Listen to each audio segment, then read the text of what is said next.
sidomos kur flasim për Vlorën, që është një qytet që i ofron pak a shumë të gjitha, do të thotë që edhe oferta për turistët është e diversifikuar, pra është shumë llojshme. Është e lirë po ta duan, është mesatare po ta duan, dhe pjesa e çmimeve është edhe të shtrenjta. Varet si realisht e ka xhepin turisti që zgjedh Vlorën si destinacion.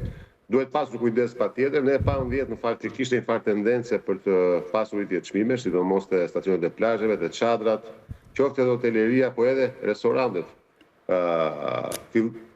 Ai sa u bë edhe problematik në gjithë mediat kombëtare, sepse duhej sikur po abuzohej. Në fakt, ne duhet jemi shumë të kujdesshëm, edhe një nga ato gjërat që ne kemi prioritet në komunikim edhe me operatorët e biznesit këtu në qytetin e Vlorës, sidomos hoteleria dhe patjetër restorantet.